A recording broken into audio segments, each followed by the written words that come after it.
How financial celebrities cope with market crashes is often misunderstood because the public tends to focus on what they say during crises, rather than what they do long before those crises arrive. When markets collapse, headlines look for panic heroics or bold predictions.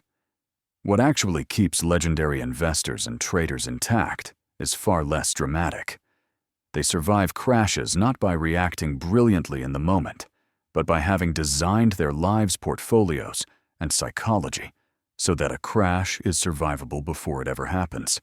The first and most important distinction is that financial celebrities do not experience crashes as surprises in the same way others do. They expect them. Market crashes are not black swans in their mental models. They are recurring features of financial history. Because of this expectation, crashes do not trigger shock-only confirmation. This mindset alone changes behavior dramatically.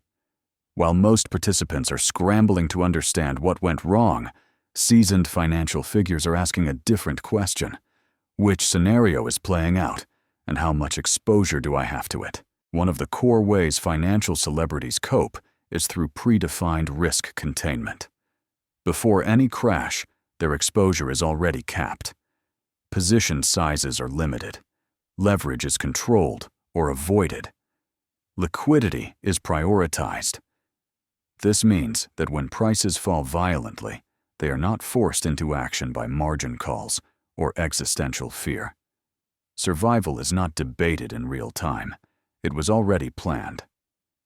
Warren Buffett's repeated emphasis on balance sheet strength and liquidity is a direct expression of this principle. He does not prepare for crashes emotionally. He prepares structurally. Another key difference is how they manage emotional distance. Financial celebrities do feel fear during crashes, but fear does not dictate behavior. They have learned often through painful early experiences that emotion is loudest precisely when it is least reliable.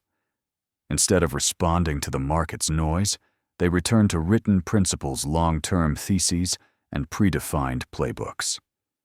Ray Dalio famously describes this as shifting from emotion to machine thinking, where the question is not, how do I feel, but what does my system say?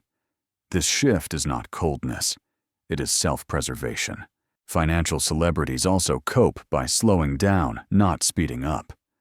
During crashes, information explodes, opinions multiply, pressure to act intensifies. Most losses deepen because people react too fast. Experienced figures do the opposite. They reduce decision frequency. They wait for clarity. They allow volatility to reveal structure before committing capital. This patience is not hesitation. It is discipline under fire. They understand that the first move after a crash is often wrong, and that survival requires resisting the urge to do something simply to relieve anxiety. Another crucial coping mechanism is narrative detachment. During crashes, stories become extreme: the end of capitalism, the death of markets, or the promise of instant recovery. Financial celebrities treat these narratives as emotional artifacts, not guidance. They focus on price behavior, liquidity conditions, and systemic stress rather than headlines. George Soros has repeatedly emphasized that markets overshoot in both directions, and that understanding crowd psychology during panic is more valuable than believing any single explanation. There is also a strong emphasis on personal routine during crashes. Many legendary investors and hedge fund managers maintain their daily habits even when markets are in chaos.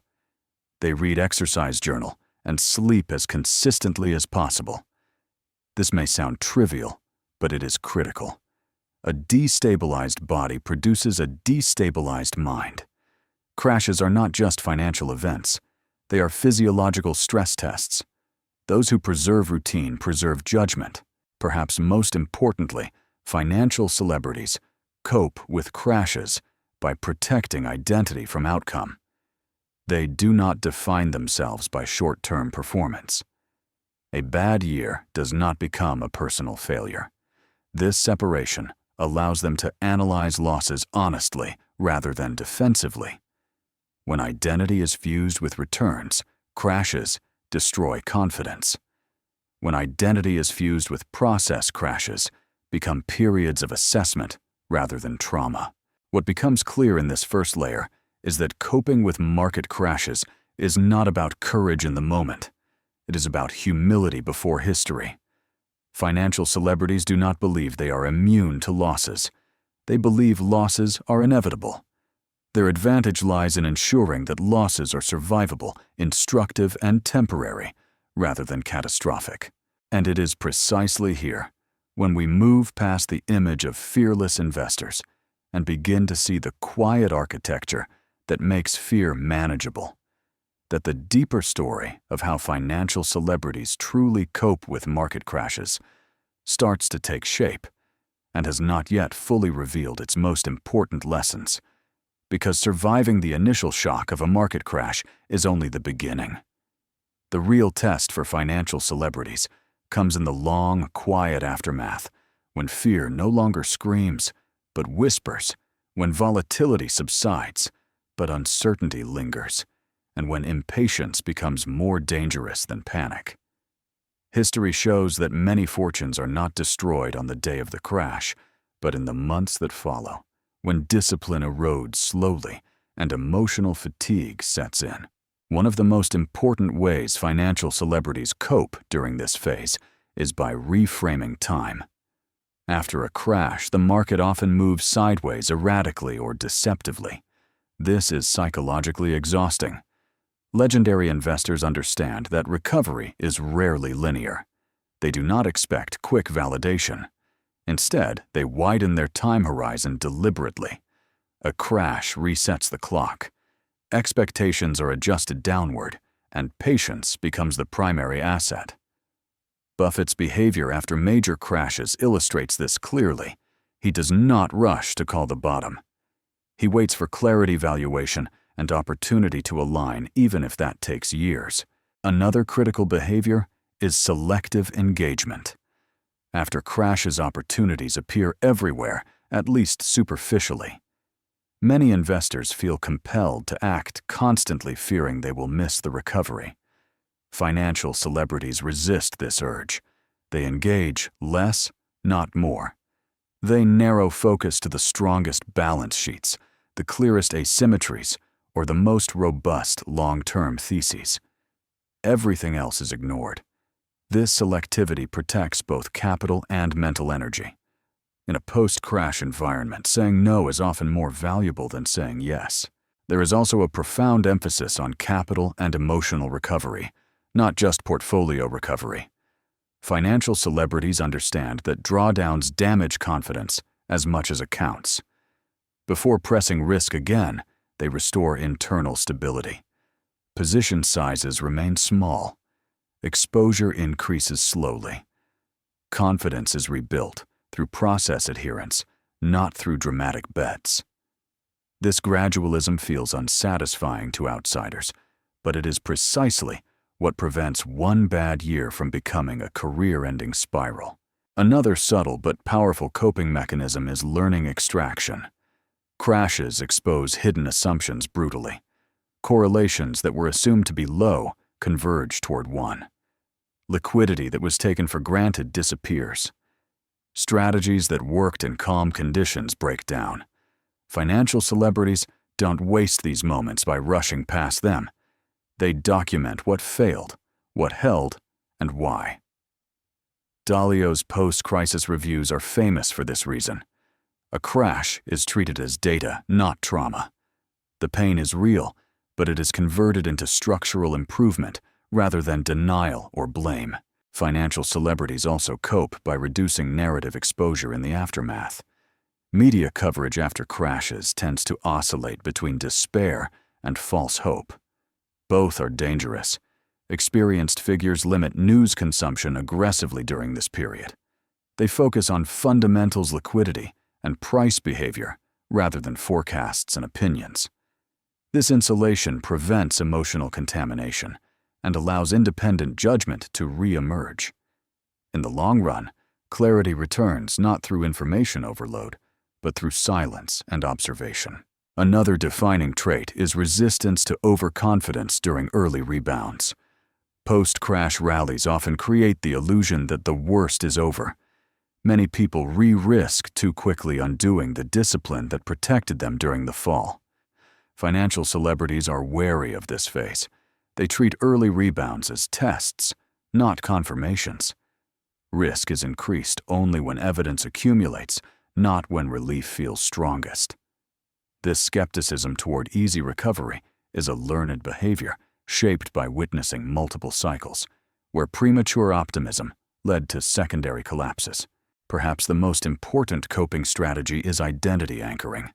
Financial celebrities do not see themselves as heroes who must save the market or their portfolios. They see themselves as stewards of capital and judgment. This identity prevents dramatic behavior. They are not trying to prove courage or genius.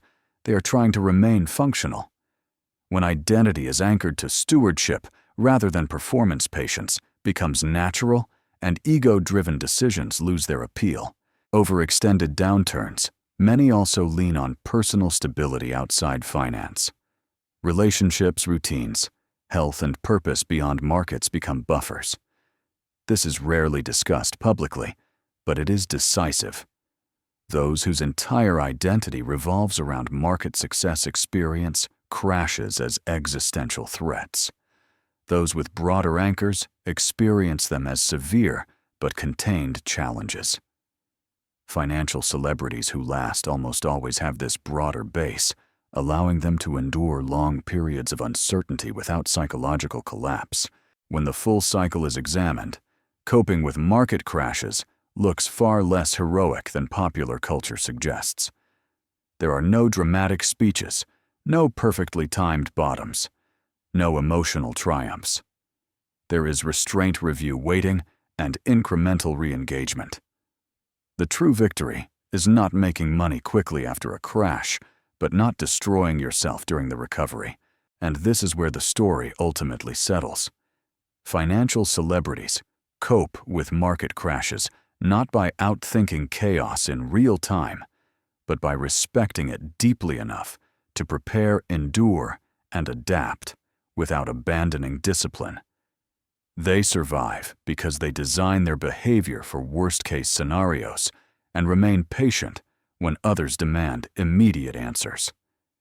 In markets as in life, those who endure long enough eventually regain opportunity. Those who demand certainty or excitement during chaos rarely do.